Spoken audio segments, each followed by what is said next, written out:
ಅಲ್ಲಿಂದ ನಾನು ಹಾಗೆ ನನ್ನ ಜರ್ನಿ ಸ್ಟಾರ್ಟ್ ಮಾಡಿದೆ.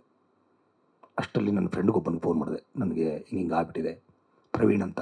ಇವತ್ತು ಅವನು ಈಸ್ ನೋ ಮೋರ್. ಪ್ರವೀಣ್ ಅಂತ ಅವ್ರು ಗದಗದವರು. ಅವ್ನು ನಂದೆಲ್ಲ ಒಂದು ಎ ಟು ಜೆಡ್ ಗೊತ್ತಿತ್ತು.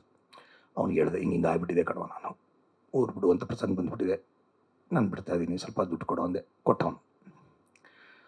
ಒಂದಿಷ್ಟು ದುಡ್ಡನ್ನು ಅರೇಂಜ್ ಮಾಡಿದ. ಆ ದುಡ್ಡನ್ನು ತೊಗೊಂಡು ನಾನು ಹೊರಟೆ. ಒಂದು 50,000ವರೆಗೂ ದುಡ್ಡಿತ್ತು ನನಗೆ. ಈಗ ಒಂದು 10-15 ದಿನ ಜೀವನ ಮಾಡೋಕ್ಕೆ ನನಗೆ ಏನು ತೊಂದರೆ ಇರಲಿಲ್ಲ. ಆ ರೇಂಜಿಗೆ ಹೋದೆ. ನನ್ನ ಕಡೆ ಒಂದು 50,000 ರೂಪಾಯಿ ಇತ್ತು. ಮದುವೆಗೆ ಬಂದ ಸ್ವಲ್ಪ ಖರ್ಚಾಗಿ ಒಟ್ಟು ಎಲ್ಲನೂ. ನಾನು ಕೊಲ್ಲಾಪುರ್ಗೆ ಹೋದೆ, ಸೊಲ್ಲಾಪುರ್ಗೆ ಹೋದೆ, ನಾಂದೇಡ್ಗೆ ಹೋದೆ, ನಾಗ್ಪುರ್ಗೆ ಹೋಗಿದ್ದೀನಿ, ಕಾಶಿಗೆ ಹೋಗಿದ್ದೀನಿ. ನಾರ್ತ್ ಇಂಡಿಯಾ ಎಲ್ಲ ತಿರುಗಿಬಿಟ್ಟಿದ್ದೀನಿ ಸರ್. ನಾನು ಒಂದೇ ಪ್ಲೇಸಲ್ಲಿ ಒಂದೇ ದಿನ ಒಂದಿಷ್ಟು ದಿವಸ ಇರ್ತಿದ್ದೆ, ಮತ್ತು ಬೇಜಾರಾದ ತಕ್ಷಣ ನಿಂತು ಕಡೆ ಹೋಗ್ತಿದ್ದೆ, ಬೇಜಾರಾದ ತಕ್ಷಣ ನಿಂತು ಕಡೆ ಹೋಗ್ತಿದ್ದೆ. ನಾನೊಬ್ಬ ಇಂಜಿನಿಯರ್. ನಾನು ಇಂಜಿನಿಯರಿಂಗ್ ಕಲ್ತಿರೋದ್ರಿಂದ ನನಗೆ ಸ್ವಲ್ಪ ಲ್ಯಾಂಗ್ವೇಜ್ ಪ್ರಾಬ್ಲಮ್ ಇರಲಿಲ್ಲ. ನಂದು ಹಿಂದಿ ಚೆನ್ನಾಗಿದೆ, ಇಂಗ್ಲೀಷ್ ಒಂದು ರೇಂಜಿಗೆ ಮ್ಯಾನೇಜಬಲ್. ಹೀಗಾಗಿ ನಾನು ಎಲ್ಲೇ ಕಡೆ ಜಾಬ್ ಮಾಡೋಕ್ಕೆ ನನಗೆ ಏನು ತೊಂದರೆ ಆಗ್ತಾಯಿರಲಿಲ್ಲ. ಎಲ್ಲಿ ಒಂದು ಟೂರಿಸಮ್ ಡಿಪಾರ್ಟ್ಮೆಂಟಲ್ಲಿ ಕೆಲಸ ಮಾಡಿದೆ, ಯಾವುದೋ ಒಂದು ಪೈಪ್ ಫ್ಯಾಕ್ಟ್ರಿಲಿ ಕೆಲಸ ಮಾಡಿದ್ದೀನಿ, ಯಾವುದೋ ಒಂದು ರಿಯಲ್ ಎಸ್ಟೇಟಲ್ಲಿ ಕೆಲಸ ಮಾಡಿದ್ದೀನಿ. ಒಂದಲ್ಲ ಎರಡಲ್ಲ ಸಾವಿರಾರು ಕೆಲಸ. ಹೋಟೆಲಲ್ಲಿ ಕೆಲಸ ಮಾಡಿದ್ದೀನಿ, ರೆಸಾರ್ಟಲ್ಲಿ ಕೆಲಸ ಮಾಡಿದ್ದೀನಿ. ನನಗೆ ತೃಪ್ತಿ ಆಗೋವರೆಗೂ ಒಂದಿಷ್ಟು ಕೆಲಸ ಮಾಡ್ತಿದ್ದೆ. ಬೇಡ ಅನ್ನಿಸ್ತದೆ, ಇನ್ನೊಂದು ಜಾಗಕ್ಕೆ ಚೇಂಜ್ ಮಾಡ್ತಿದ್ದೆ. ಈ ಮಧ್ಯದಲ್ಲಿ ನಾನು ನನ್ನ ಮಿಸಸ್ಗೆ ಲೆಟರ್ ಬರೆದೆ, ನಾನು ಇದ್ದೀನಿ, ನಾನು ಹುಡ್ಕೋ ಪ್ರಯತ್ನ ಮಾಡಬೇಡಿ. ಮಿಸಸ್ಗೂ ಬರೆದೆ, ನಮ್ಮ ತಂದೆ ತಾಯಿಗೂ ಬರೆದೆ, ನಾನಿದ್ದೀನಿ, ನಾನು ಹುಡ್ಕೋ ಪ್ರಯತ್ನ ಮಾಡಬೇಡಿ, ಬರ್ತೀನಿ, ನಾನು ಆದಷ್ಟು ಬೇಗ ಬರ್ತೀನಿ, ನಾನು ಸಾಯಲ್ಲ. ಗೊತ್ತಿಲ್ಲ ನಾನು ಯಾವಾಗ ಬರ್ತೀನಿ ಅಂತ. ಬರ್ತೀನಿ, ನೀವು ಯಾವುದೋ ಕಾರಣಕ್ಕೆ ಹುಡ್ಕೋ ಪ್ರಯತ್ನ ಮಾಡುವಂತೆ ಒಂದು ಲೆಟರ್ ಬರೆದು ಹಾಕಿದೆ. ಹಾಗೆ ನಾನು ಜೀವನ ಹೋಯಿತು. ನನಗೂ ಎಲ್ಲ ಹೆಂಡತಿ, ಮಕ್ಕಳು, ತಂದೆ ತಾಯಿ, ಅಣ್ಣ ತಮ್ಮ, ಅಣ್ಣ ಅಕ್ಕ ಎಲ್ಲರನ್ನೂ ಬಿಟ್ಟಿರೋಕ್ಕೆ ನನಗೂ ಆಗಲ್ಲ. ಇಂಥ ಒಳ್ಳೆ ಫ್ರೆಂಡ್ ಸರ್ಕಲ್ ಇತ್ತು ನನಗೆ. ಎಲ್ಲರನ್ನೂ ಕಳ್ಕೊಂಡು ಹೋಗೋದು ಅಂದರೆ ಅಷ್ಟು ಸರಳ ಅಲ್ಲ ಸರ್. ಆದರೂ ನಾನು 7 ವರ್ಷ ಸರ್ ನನಗೆ ಅಜ್ಞಾತವಾಸದಲ್ಲಿ ಅನುಭವಿಸ್ದೆ ನಾನು. ನಂದು ಆ ಟೈಮಲ್ಲಿ 7:30 ನಡೀತಾ ಇತ್ತು. ನನಗೊಬ್ಬರು ಗುರುಗಳು ಹೇಳಿದರು, ನಿನಗೆ 7:30 ನೀನು ಭಾಳ ಕೆಟ್ಟದಾಗಿದೆ, ಆ ಟೈಮಲ್ಲಿ ಭಾಳ ಹುಷಾರಾಗಿರಬೇಕು ಅಂತ ಹೇಳಿದರು. ಮುಂಚೆನೇ ಹೇಳಿದರು ಅದನ್ನು. ಬಟ್ ನಾನು 7:30 ಊರ್ಬಿಟ್ಟಿದ್ದೆ. ನನಗೆ ವಾಪಸ್ ಬಂದಿದ್ದು 7:30 ಮುಗಿದ ಮೇಲೆ ಬಂದಿದ್ದೀನಿ. 6-7 ವರ್ಷ ನಾನು ಅಲ್ಲಿಂದ ನೇಪಾಳ್ಗೆ ಹೋದೆ.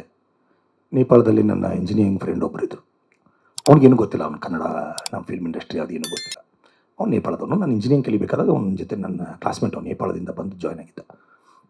ಅವ್ನಿಗೆ ಹೇಳಿದೆ, ನಾನು ಸ್ವಲ್ಪ ಫೈನಾನ್ಷಿಯಲಿ ಫೇಲ್ಯೂರ್ ಆಗಿದ್ದೀನಿ, ಐ ನೀಡ್ ಎ ಶೆಲ್ಟರ್ ಅಂತಂದೆ. ಅವನೊಂದು ಶೆಲ್ಟರ್ ಕೊಟ್ಟ ನನಗೆ. ಅವನೊಂದು ರೆಸಾರ್ಟ್ ಇತ್ತು, ಅವನದೊಂದು ಹೋಟೆಲ್ ಇತ್ತು, ಅಲ್ಲಿ ಕೆಲಸ ಮಾಡಿದೆ.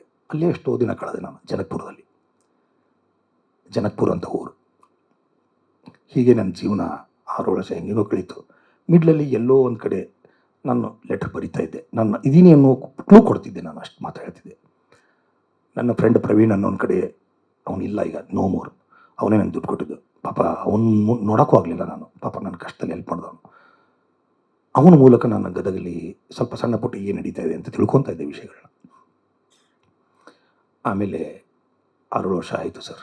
ಎಲ್ಲೋ ಒಂದು ಕಡೆ ಗಿಲ್ಟ್ ಕಾಡ್ತಾ ಇತ್ತು. ನಾನು ಬರಬೇಕು, ವಾಪಸ್ ಬರಬೇಕು, ಸಾಲ ತೀರಿಸಬೇಕು, ಜನರ ಮುಂದೆ, ಎಲ್ಲರ ಮುಂದೆ ಎಲ್ಲರನ್ನೂ ಹೋಗಿ ಭೇಟಿ ಆಗಬೇಕು. ನನ್ನ ಕಷ್ಟ ಹೇಳ್ಕೊಂಡ್ರೆ ಎಲ್ಲರೂ ನನಗೆ ಒಂದು ಅವಕಾಶ ಕೊಡ್ತಾರೆ, ಹೊಸ ಬದುಕು ಕಟ್ಕೋಬೇಕು, ಸೆಕೆಂಡ್ ಇನ್ನಿಂಗ್ಸ್ ಮತ್ತೆ ನಾನು ಪ್ರಾರಂಭ ಮಾಡಬೇಕು. ಕೈಲಿ ಆದಷ್ಟು ತೀರ್ಸೋಕ್ಕೆ ಪ್ರಯತ್ನ ಪಡೋಣ. 10 ರೂಪಾಯಿ ಕೊಡೋಕ್ಕಾಗಲ್ಲ ಅಂದ್ರೆ 1 ರೂಪಾಯಿ ಆದರೂ ಕೊಡೋಣ. ಅವ್ರ ಮುಂದೆ ಇದ್ದರೆ, ಕಣ್ಣು ಮುಂದೆ ಇದ್ದರೆ ಅದರ ರೀತಿಯೇ ಬೇರೆ. ನಾನು ಹೋಗಿದ್ದು ತಪ್ಪಿದು, ನಾನು ಮಾಡಿದ ತಪ್ಪು ಅಂತ ನನಗೆ ಯಾವಾಗಲೂ ಕಾಡ್ತಾಯಿತ್ತು. ನಾನು ಏನೇ ಹೇಳ್ಕೊಬೇಕಂದ್ರೂ ದೇವ್ರ ಹತ್ರನೇ ಹೇಳ್ಕೋಬೇಕು, ರಾಯರ ಹತ್ರನೇ ಹೇಳ್ಕೋಬೇಕು. ನಾನು ರಾಯರನ್ನ ಭಾಳ ನಂಬ್ತೀನಿ. ರಾಯರೇ ನನ್ನ ಫ್ರೆಂಡ್, ಅವ್ರ ಮುಂದೆ ಕಷ್ಟ ಹೇಳ್ಕೋಬೇಕು ಅಂತ ಒಂದು ನೋವನ್ನು ಅನುಭವಿಸಿದೆ, ಎಲ್ಲರನ್ನು ಬಿಟ್ಟು. ಇಷ್ಟರ ಮಧ್ಯದಲ್ಲಿ ನನ್ನ ತಂದೆ ತೀರೋದ್ರು, ಬರಲಿಕ್ಕಾಗಲಿಲ್ಲ. ನನ್ನ ತಾಯಿ ತೀರೋದ್ರು, ಬರಲಿಕ್ಕಾಗಲಿಲ್ಲ. ನಮ್ಮ ಅಜ್ಜಿ ತೀರೋದ್ರು, ಬರಲಿಕ್ಕಾಗಲಿಲ್ಲ. ನನ್ನ ಫ್ರೆಂಡ್ ಪ್ರವೀಣ್ ತೀರೋದ್ರು, ಬರಲಿಕ್ಕಾಗಲಿಲ್ಲ. ಒಂದು ಹಿಡಿ ಮಣ್ಣಕ್ಕಾಗಲಿಲ್ಲ ಸರ್. ಭಾಳ ಬೇಜಾರಾಯಿತು. ನನ್ನ ತಾಯಿ ಯಾವಾಗಲೂ ಹೇಳ್ತಾಯಿದ್ರು, ನೋಡು, ಜೀವನದಲ್ಲಿ ನೀನು ಏನು ಮಾಡ್ತೀಯೋ ಗೊತ್ತಿಲ್ಲ, ಸುಖದಾಗ ಯಾವ್ದಾರು ಫಂಕ್ಷನ್ ಒಳ್ಳೆ ಫಂಕ್ಷನ್ ಇದ್ದಾಗ ಹೋಗಲಿಲ್ಲ ಅಂದರೂ ಅಷ್ಟಾಯಿತು. ಯಾರ ಸತ್ತಾಗ ಹೋಗಿ ಅವ್ರ ಕೊನೆ ಟೈಮಲ್ಲಿ ಅವ್ರ ಮುಖ ನೋಡಿ ಹಿಡಿ ಮಣ್ಣು ಹಾಕಿ ಬಂದರೆ ಅದರಲ್ಲಿ ಸಿಗೋ ಪುಣ್ಯನೇ ಬೇರೆ. ನೀ ಅದನ್ನು ಮಾಡಬೇಕು ಅಂತ ಹೇಳ್ತಿದ್ರು. ನಮ್ಮ ತಾಯಿ ಯಾವ್ದಾರು ಮದುವೆ ತಪ್ಪಿಸಿಲ್ಲ ಅಂದರೂ, ಯಾವ್ದು ಸತ್ತದ ಅಂದರೆ ಮೊದಲು ಓಡೋಗ್ಬಿಡ್ತಿದ್ರು. ಆ ಥರ ವ್ಯಕ್ತಿ. ಅವ್ರ ಕಡೆ ಕೇಳಿ ಬೆಳೆದಿದ್ದೆ. ನಾನು ಅದನ್ನು ನಡೆಸ್ತಿದ್ದೆ, ಕೆಲವು ತಕ್ಕ ಮಟ್ಟಿಗೆ ನಾನು ನಡೆಸ್ತಾ ಇದ್ದೆ ಇಲ್ಲಿದ್ದಾಗ. ಆದರೆ ನನ್ನ ತಂದೆ ತಾಯಿಗೆ ಹಿಡಿ ಮಣ್ಣು ಹಾಕಕ್ಕೆ ನಾನೇ ಇರಲಿಲ್ಲ. ಎಷ್ಟು ವಿಪರ್ಯಾಸ ನೋಡಿ, ವಿಧಿ ಅಂದರೆ ಹಿಂಗೆ. ನಾನೇ ನನ್ನ ತಂದೆ ತಾಯಿಗೆ ಹಿಡಿ ಮಣ್ಣು ಹಾಕೋಕ್ಕಾಗಲಿಲ್ಲ.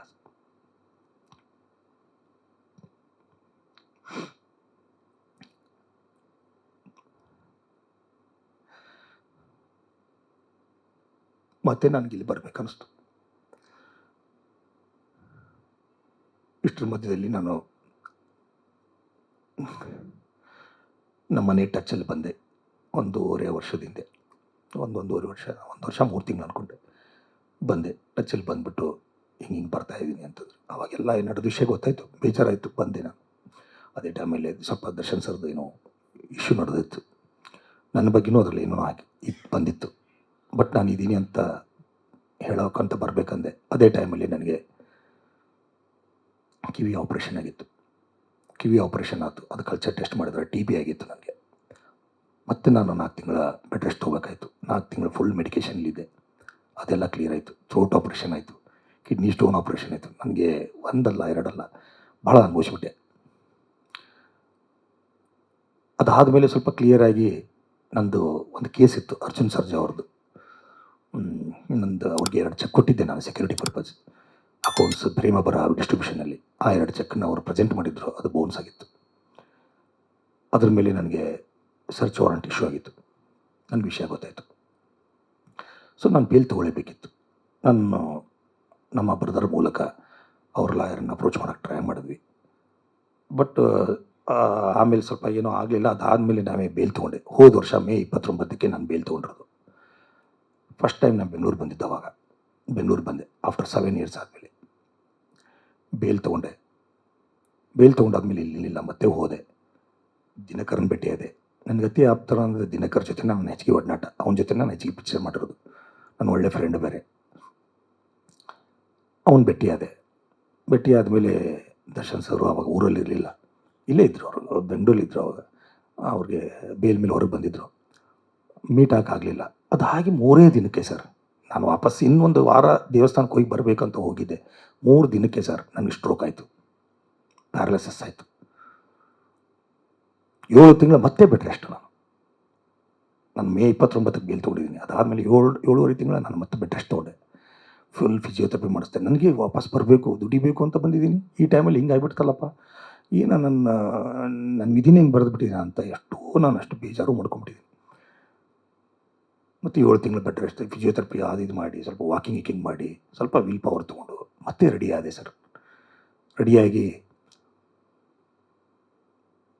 ಬೆಂಗಳೂರಿಗೆ ಬಂದು ನಾನು ಏನು ಮಾಡಿದೆ ಅಂದರೆ, ಮೊದಲನೇ ಕೆಲಸ, ಈಗ 1.5 ತಿಂಗಳಿಂದ ಬಂದೆ ಬೆಂಗಳೂರಿಗೆ. ನಾನು ಯಾರಿಗೂ ಪ್ರೆಸ್ ಮೀಡಿಯಾದವ್ರಿಗೆ ಯಾರಿಗೂ ಸಿಗಲಿಲ್ಲ. ಫಸ್ಟಿಗೆ ಸಿಗಬೇಕು ಅಂದ್ಕೊಂಡಿದ್ದೆ, ಸಿಗಲಿಲ್ಲ.